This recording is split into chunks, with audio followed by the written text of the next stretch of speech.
New Thought Media Network. We are a global broadcast network of positive music, media, and entertainment, inspiring humanity's evolution along the journey of enlightenment and creating a world of love, peace, empowerment, and prosperity for all. New Thought Media Network. Positively inspiring.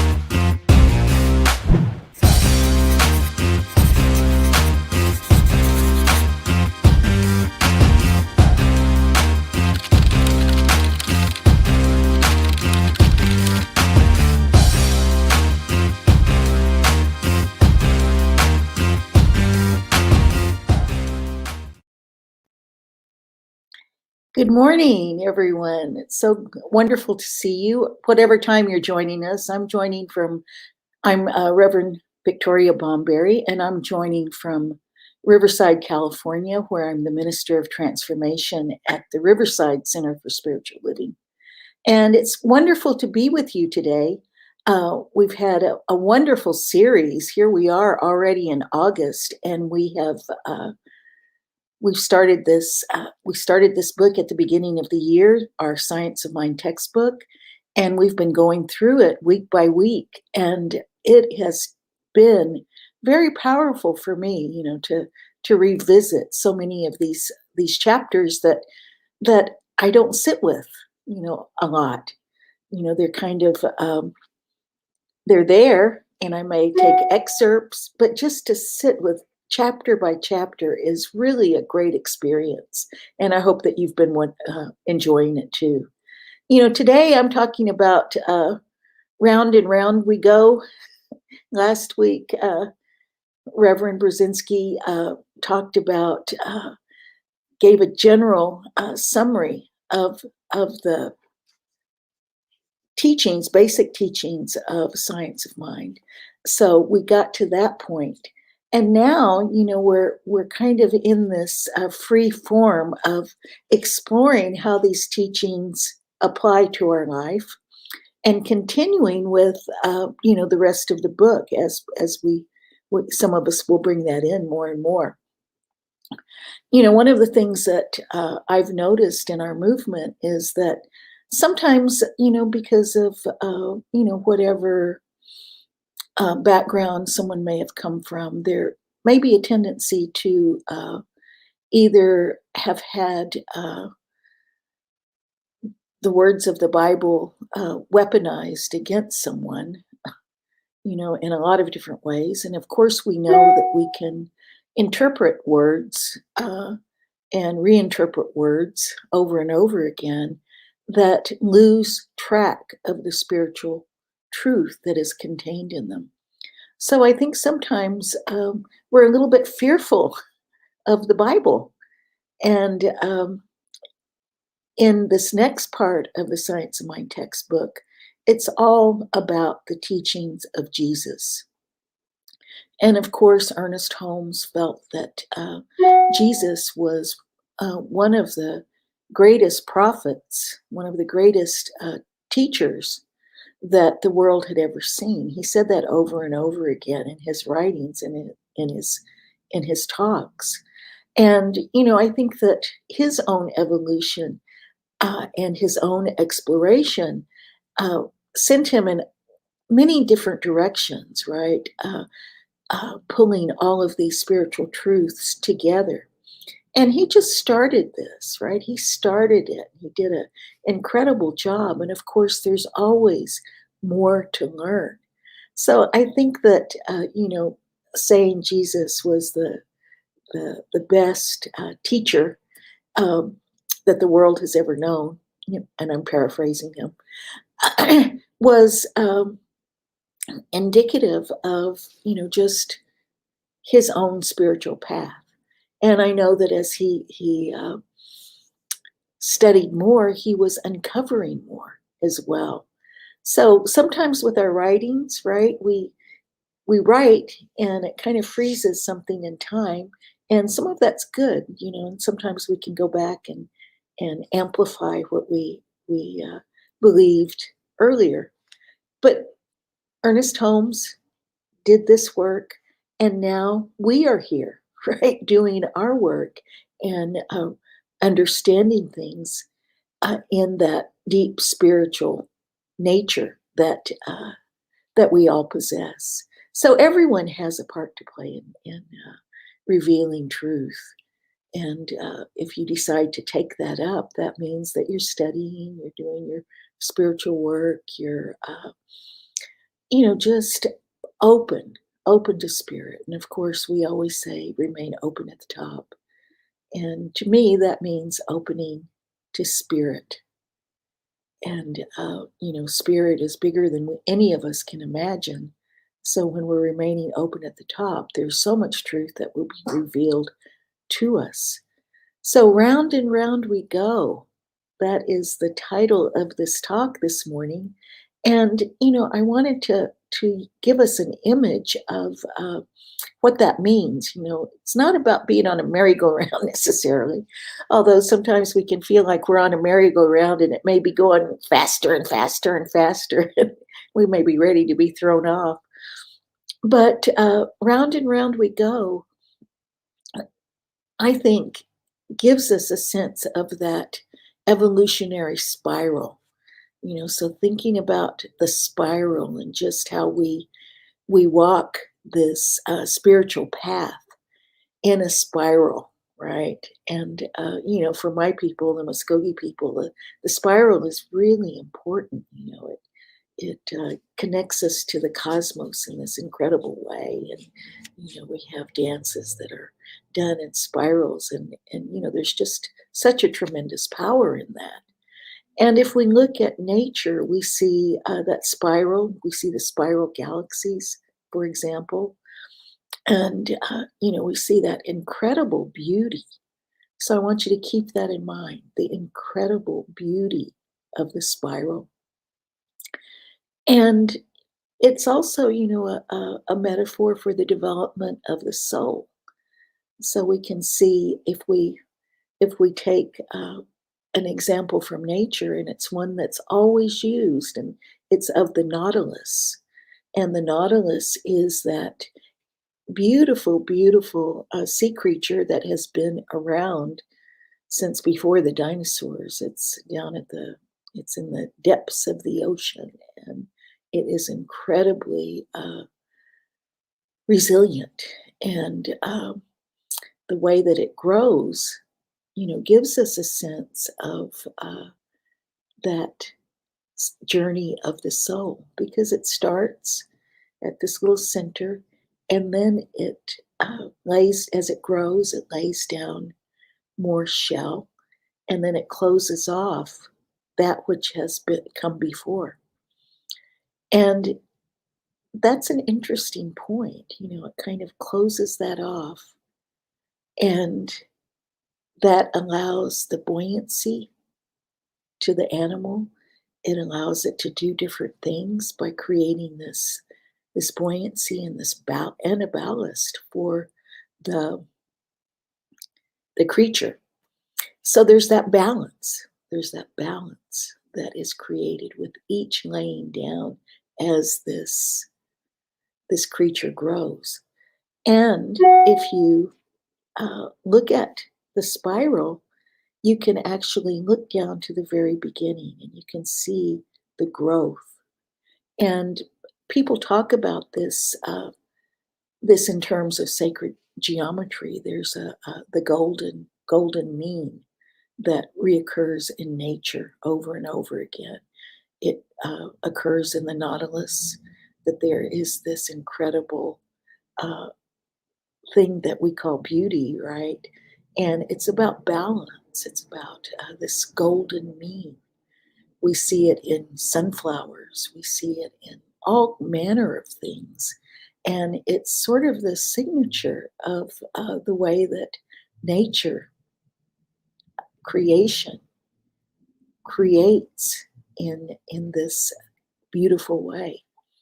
So if we look at this as a metaphor for our spiritual journey, we can see that it works really well, because everything that we do and everything that we learn individually becomes a part of that outward shell, and we keep growing, we keep growing, we keep growing. And as we go around, we can still peer down, right? We can, and I'm using up and down. We know there's no real up and down, but we can peer to the beginning. Let's put it like that. We can peer to the beginning and see how far we've come. And that doesn't mean that we're not going to meet the same things in each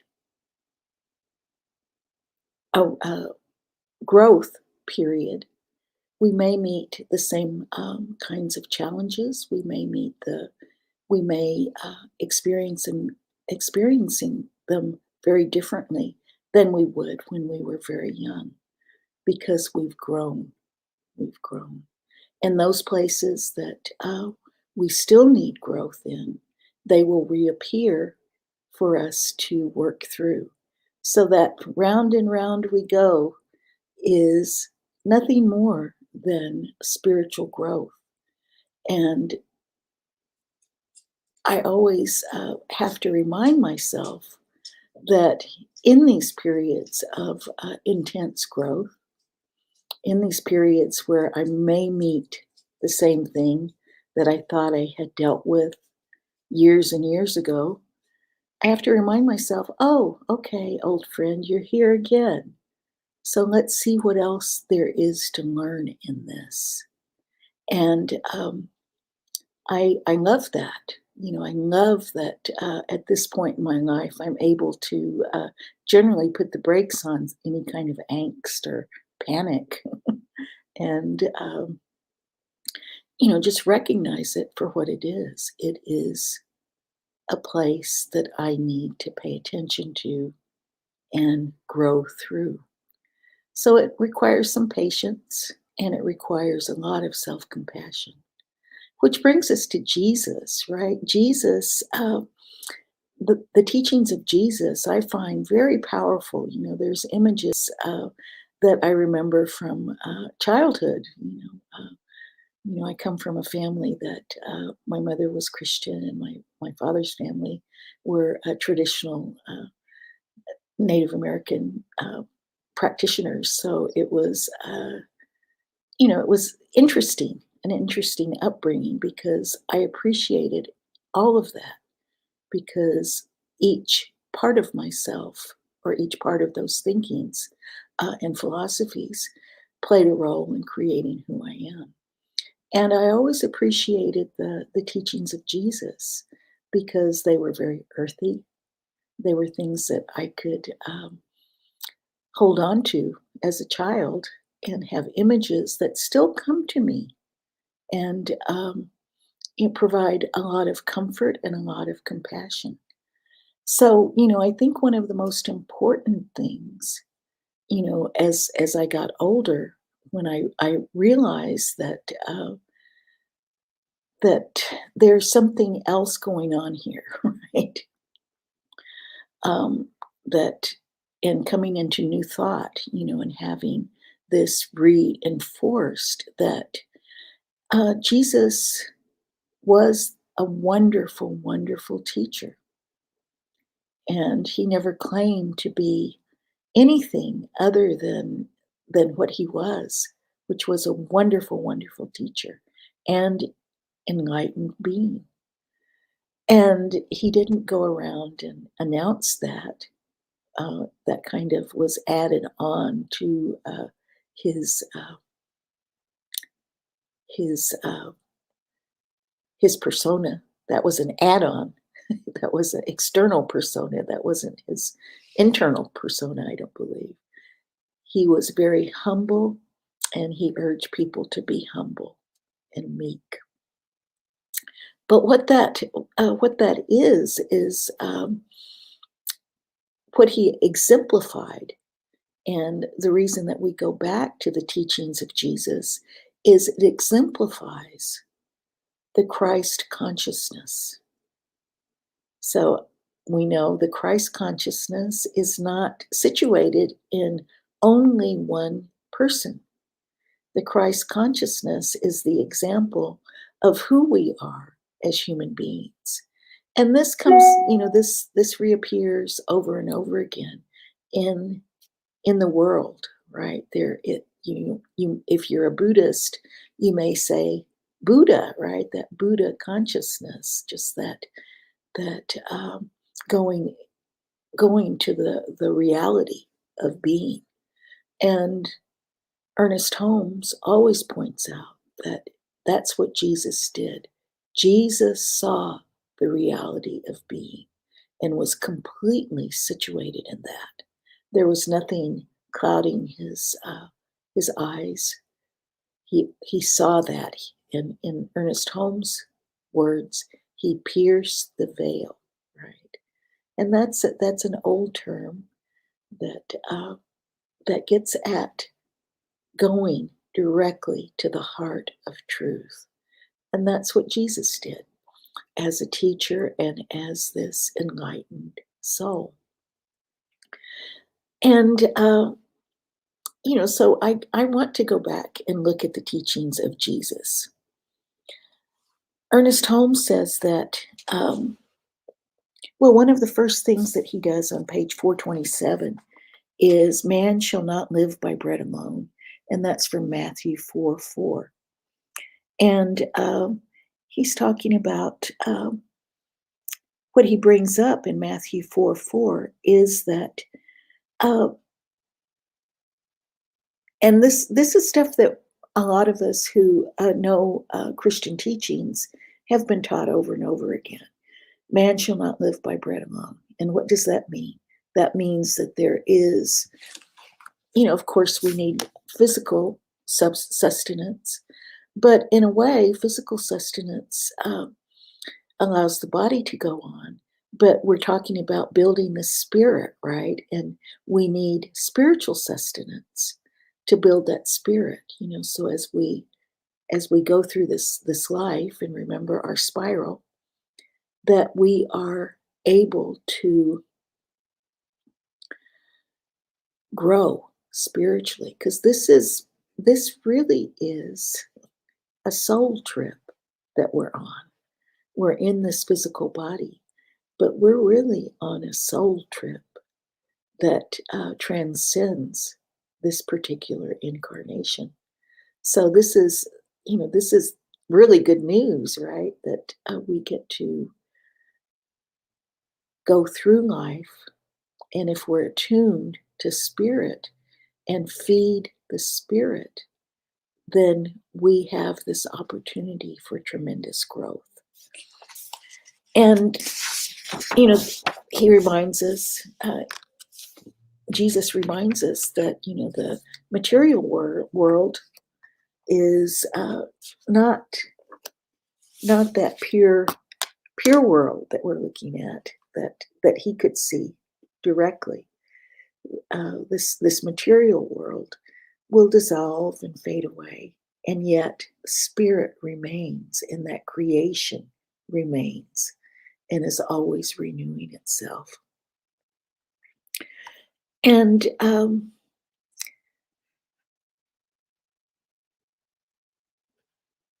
the biggest, I think one of the biggest things that we learn from Jesus is the emphasis that he placed on love. And of course, we can meditate on love forever. So I want to go back and remind you, I've pointed out the beauty of the Nautilus, the beauty of this incredible journey, soul journey that we're on. And now I want to emphasize love. Love is the message that Jesus came to perfect, right? For us to perfect love. So love appears over and over again. And that is a part of that spiritual sustenance that he brought to us. Think on this. Think on love. practice love. And this love is a love that is made manifest in all kinds of ways. So we have been called by Jesus to really practice love, and a love that takes into account everything, everything.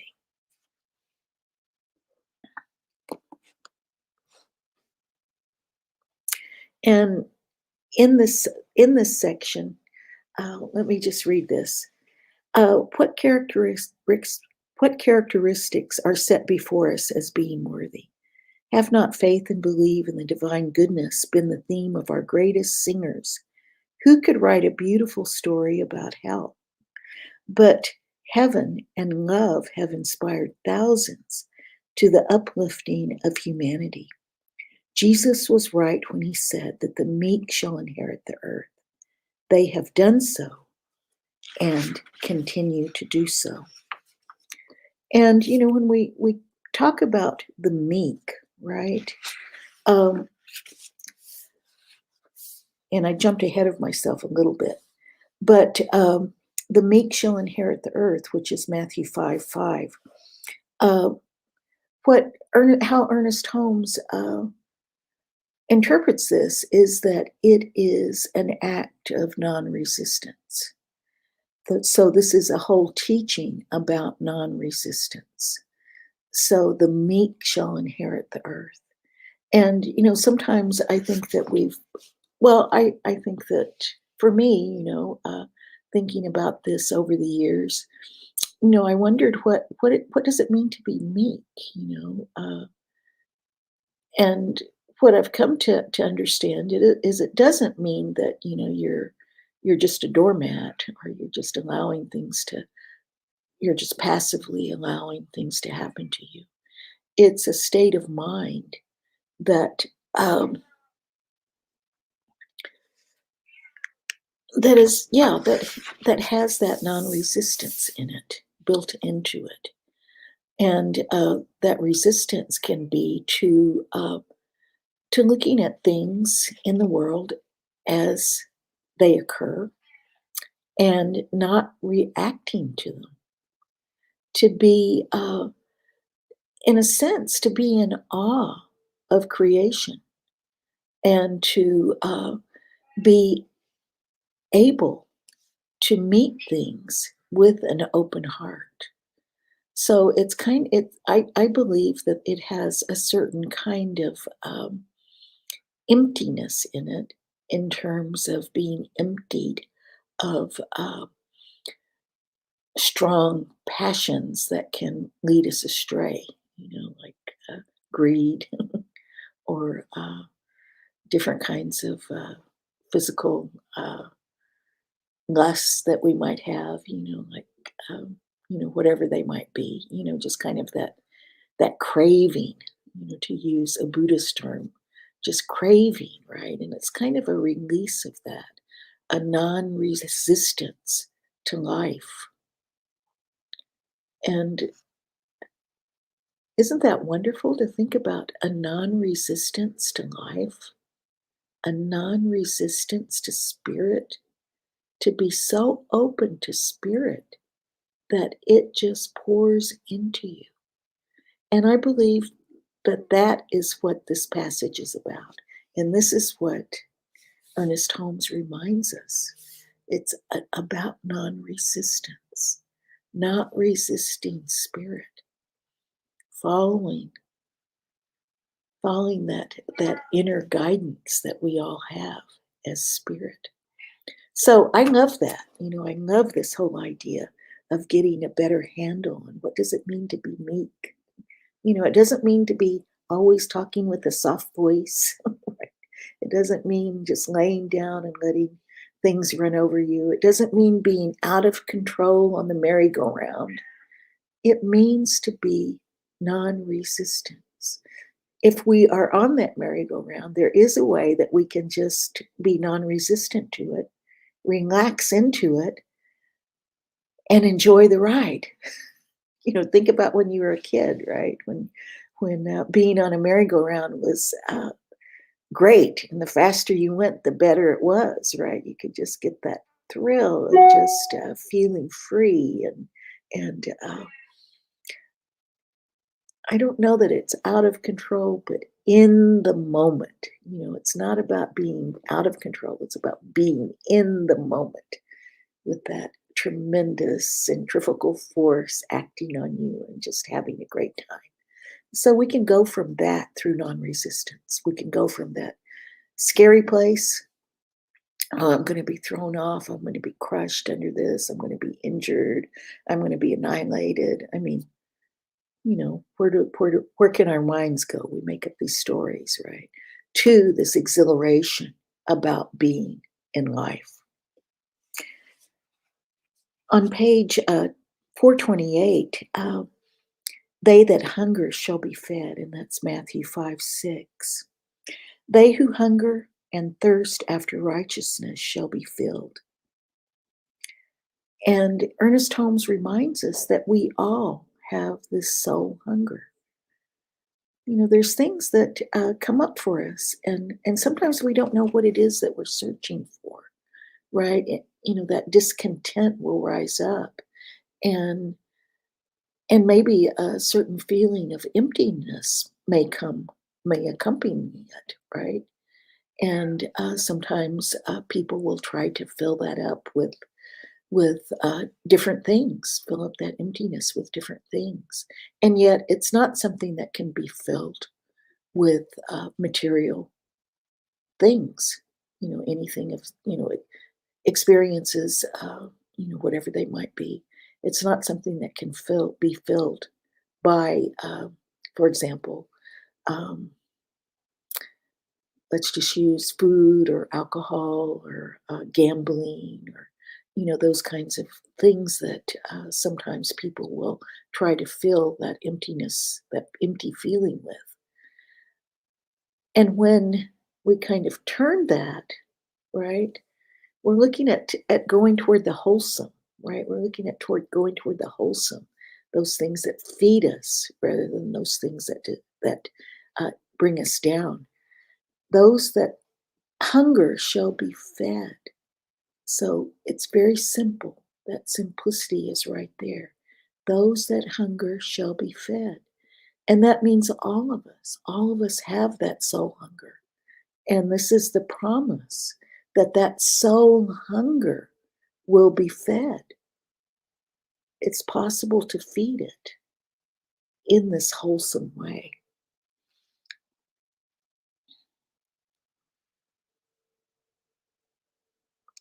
And that spiritual food, right? We'll receive that spiritual food. So sometimes, the spiritual masters don't necessarily tell us what that spiritual food is, right? They don't give us an A to Z map. There's kind of like these little markers along the trail, go this way, these little pointers, right? Go this way. And it's for us to pick up those things that are particular to our soul journey, particular to our own soul journey. Isn't that amazing? I think that that's one of the most amazing things is that this grand design was created for each individual soul to traverse and to learn from and to ultimately, come to this realization of what is truly real. I don't know if I don't know that there's an endpoint. I don't think there's an endpoint necessarily, but I do think that there are stages where we are more and more connected to the whole, more and more able to see the entirety of creation and our place in it. And finally, that unification, knowing that we are really a part of this whole. And, all of this is reminding us This is the promise. If we are hungry, right, that spiritual hunger will always be fed. Those things that we need will always come into our lives. They're already there, right? But they will seem to magically appear because we couldn't see them before.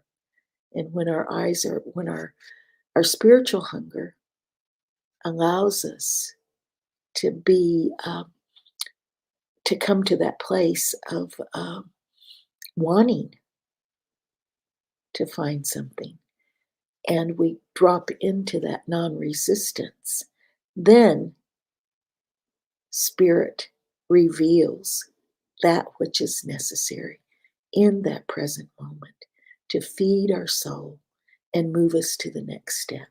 And remember the nautilus, right?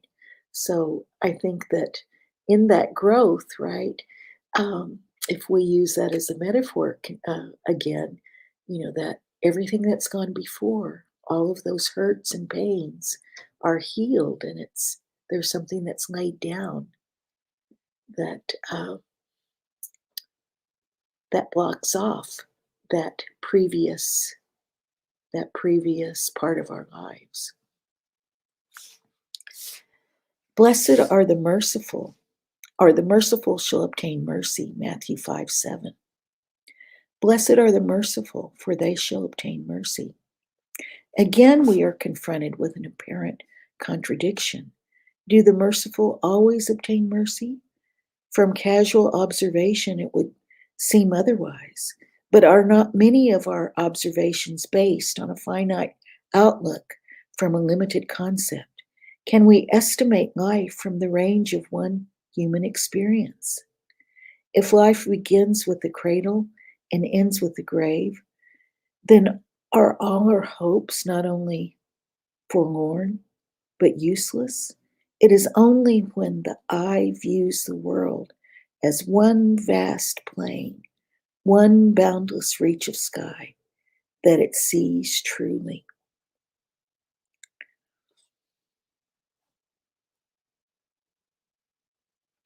I love it when I have these notes in my book and I can't read my own writing. And again, we're looking at this and as this spiral, this upward spiral. We're looking at the life as an upward spiral, something that's growing. And of course, the nautilus, begins with this tiny, tiny speck, and then it starts to lay down this beautiful, beautiful spiral, and this in a pattern that has harmony and balance built into it. So if we view our lives, right, sometimes we may look at things and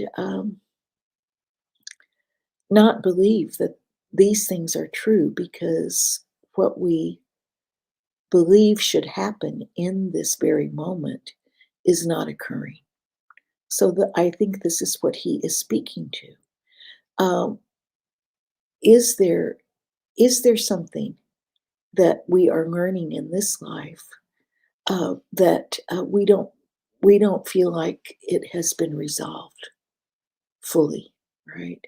And yet, if we are open, if we are meek, right? If we are meek and we are practicing non-resistance to spirit, then we will see this broad plane of existence.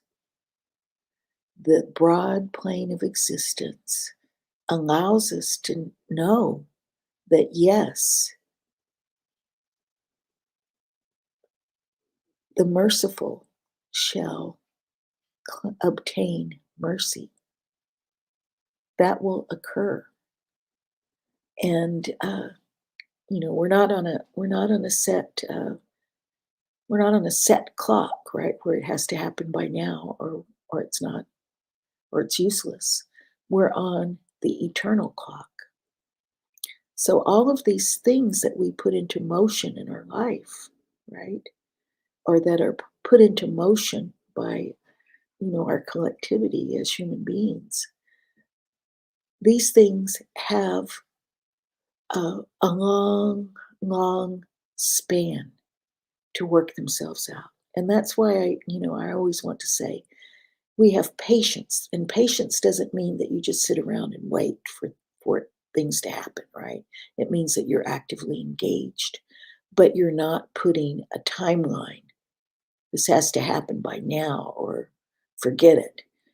It is that those seeds that we're planting, it's those intentions that we're planting, and that we're moving into a being, right? For us to experience as these spiritual beings. The pure in heart shall see God, Matthew 5:8. The pure in heart shall see God. Can we ever see God? Is there any news of heaven other than that which comes through our own thought or through the thought of another? Who thinks purity sees it and is beholding God? And, I think that this is just absolutely, one of the truths that we have to hold on to, right? That we have to fully realize, it is a part of, setting our minds and setting our intentions in a particular way.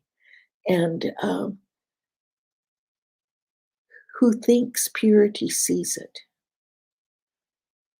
So we always say, that God is within everyone, and when we see that and we recognize that, our relationships become very different, right? When we can see that purity in one another. And I absolutely, absolutely know that when I look at something with love, right? I've said love. When I look at something and I can see the beauty and harmony in it, then there's something that changes, right? I'm going to use the example of, well, let's just continue with the example of the Nautilus. If you saw the Nautilus swimming in the ocean, we might be uh, at first glance think, oh my gosh, that looks kind of monstrous. Look at all those tentacles coming out, and look how it just looks weird. And yet, if we start to examine it and truly look at it, we see the purity and of it. We see that act of pure creation that has occurred, and that beauty shines forth. And then we start to to see, what it teaches us in terms of the symbology of it and the sacred geometry of it. And then it just opens up, right? Just this one very, I would say meek creature in the sea, right? It has all of this to teach us. So when we are pure of heart, when we see the beauty in something, then we are beholding God, because God is beauty. I've got to keep track of time here. Uh, this is just so rich and so powerful.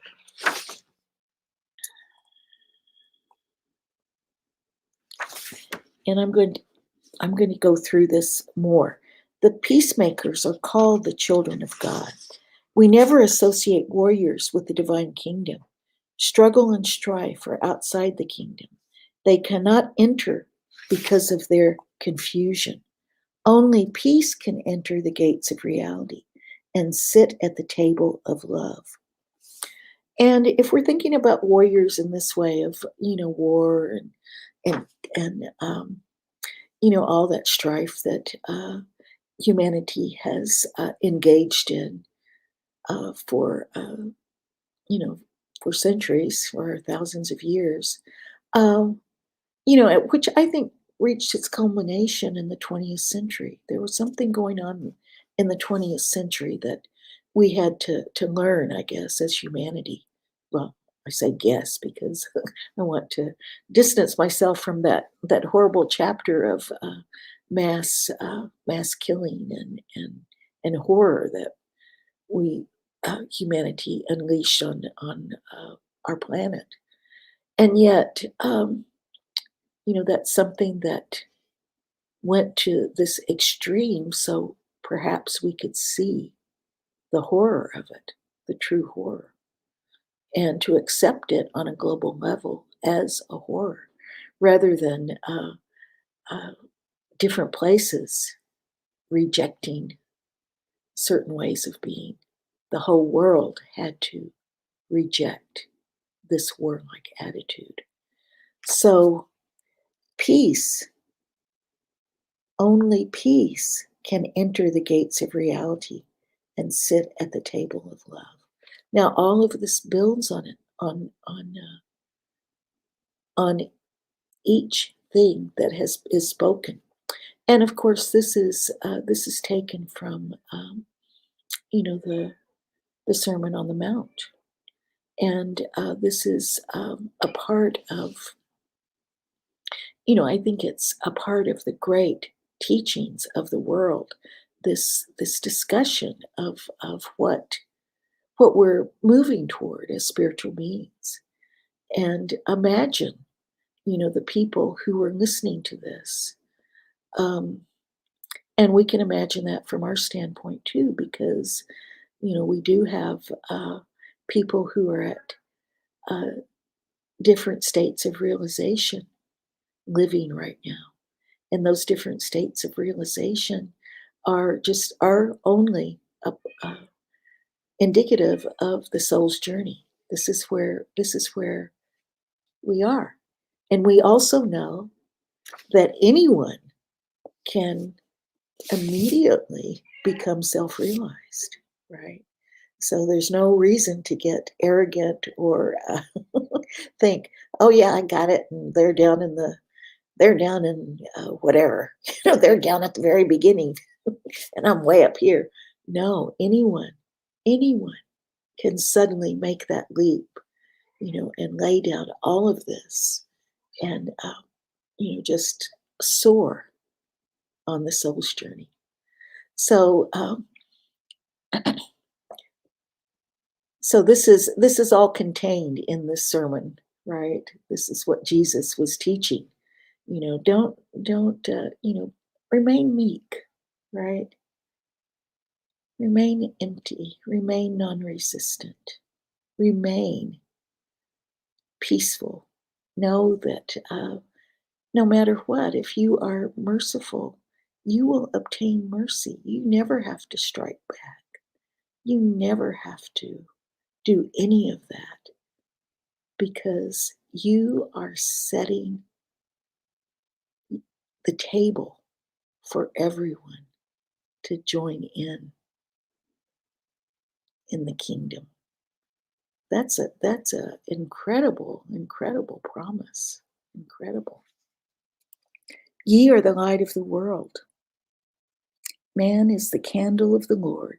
How important then that this light be kept trimmed and burning with the oil of pure spirit, through the wick of peace and joy. In this way do we glorify the indwelling God, who is the Heavenly Father and the cosmic Mother of all. Oh, what an image, right, of that oil lamp. And probably most people here haven't used oil lamps or even kerosene lamps. And I remember my grandmother, who didn't have electricity or running water in her home until the mid 60s. The kerosene lamps, we would tend those and trim the wicks and make sure that it tend them, so that it would give good light.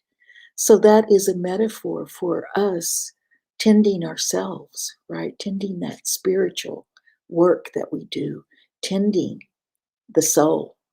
So when we're in there, making sure that our light can shine through meditation and prayer, through the things that we do in the world, seeing God in everyone, those acts, seeing God in everything, beholding beauty, going toward the wholesome, that is all tending this light so this light can shine, so it can be bright, and that we can be a part of that one, to know that we know God. So we are right at our time. And I want to just say, this, I don't want us to forget that Jesus is one of our teachers, right? And that we are, that so much of what we do, and I think that, Ernest Holmes knew this, that it was necessary to interpret these words so that people here in North America, and I'll say the United States, could hear them, could hear these words in a different light. Because, there is that tendency, and we know from history that Christianity was taken and used as it became weaponized. And that doesn't mean that there were extremely spiritual people who were on the path. Definitely extremely spiritual people who have kept this tradition alive and who have tended to that lamp, to that oil lamp, and who have preserved these teachings for us to see them anew, to make them new, right?